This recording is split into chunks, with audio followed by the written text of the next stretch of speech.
इतने वर्षों में मैं पहली बार ऐसा लोकसभा अध्यक्ष देख रहा हूं जो कि सभी लोगों को बुलवाना चाहे। अध्यक्ष महोदय, मैं माननीय प्रधानमंत्री जी और माननीय रेल मंत्री जी का शुक्रगुजार हूं कि इस देश के लिए इन्होंने इतना ऐतिहासिक बजट दिया है। वर्षों बाद एक मुजफ्फर रूमी की एक शायरी है अध्यक्ष महोदय कि ये जब्र की नजरों ने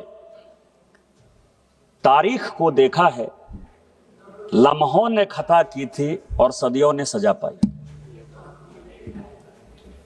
चार ऐसे बिंदु हैं अध्यक्ष महोदय, मुझे केवल 2-3 मिनट का समय आपसे संरक्षण चाहिए, जिसके आधार पर कि ये बजट क्यों डिफरेंट है दूसरे बजट से। इसके 3 पार्ट हैं कि अंग्रेजों ने रेल लाइन क्यों बनाया, कांग्रेस ने रेल लाइन क्यों बनाया और हम रेल लाइन क्यों बना रहे, माननीय मोदी जी क्यों बना रहे। अंग्रेजों ने पूरी की पूरी रेल लाइन केवल और केवल अफीम की खेती के लिए बनाया।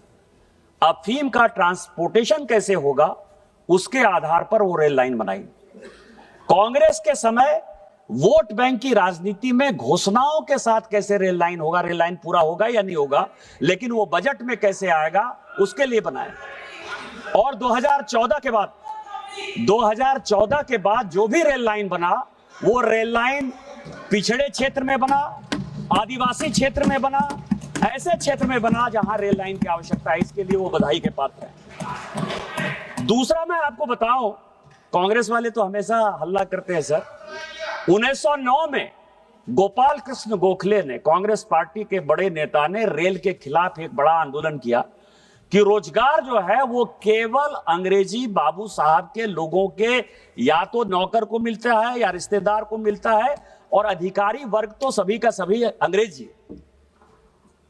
47 के बाद जो क्लास 3 और क्लास 4 की नौकरी थी, वो केवल और केवल कांग्रेस के लोगों ने अपने लोगों को, क्योंकि उसका इंटरव्यू होता था सर, और इंटरव्यू में जिसको ये पाते थे उसको नौकरी दे देते थे। 2014 के बाद माननीय मोदी जी ने यह तय किया कि इंटरव्यू खत्म, जो भी कंपीट करेगा वो क्लास 3 और क्लास 4 की नौकरी करेगा। इसके लिए वो बधाई के पात्र है। तीसरा सवाल कि रेल बजट जो है वो फाइनेंस बजट का क्यों पार्ट हुआ, ये बड़ा इंपॉर्टेंट है सर, और इसके लिए सभी लोगों ने चर्चा की। यूके हो सर, यूएस हो, जर्मनी हो, फ्रांस हो, रूस हो, सभी जगह रेल लाइन केवल और केवल सरकार बनाती थी सर। लेकिन चूंकि चमचागिरी करानी थी, अपने आगे पीछे सांसदों को घुमाना था, उनको लॉलीपॉप दिखाना था, इसीलिए हमने जो है रेल बजट को एक अलग रखा सर। और यदि आपको ध्यान हो, अध्यक्ष महोदय आप भी आए थे, यदि आपको ध्यान हो तो केवल रेल मंत्री की स्थिति यह थी कि वो अपने आधार पर कैसे रेल बनाएंगे। लेकिन मैं माननीय प्रधानमंत्री जी का धन्यवाद देना चाहता हूं कि उन्होंने रेल बजट को फाइनेंस में ला दिया, और आज करोड़ों करोड़ रुपया जो है रेल को मिलता है, और उसके लिए सभी सांसद जो करते हैं।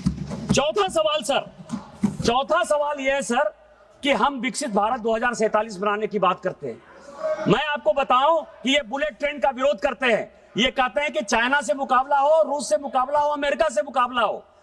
चाइना में ट्रेन की स्पीड है सर 450 किलोमीटर प्रति घंटा, जर्मनी में 330, जापान में 300, मोरक्को में 320, स्पेन में 310। हमारे यहां क्या है सर, जब इनका शासन था तो 65, 70 और 75 ये राजधानी था।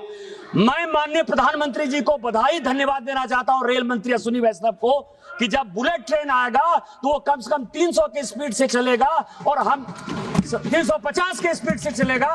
और मैं उसको अंत में मैं आपको बताऊं कि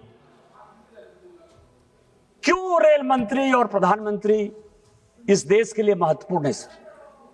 मैं जिस इलाके में हूं जहां मेरे माता जी पिताजी रहते हैं, अध्यक्ष महोदय मैं बड़ी इमोशनल चीजें बता रहा हूं, वहां बैलगाड़ी चलती थी सर।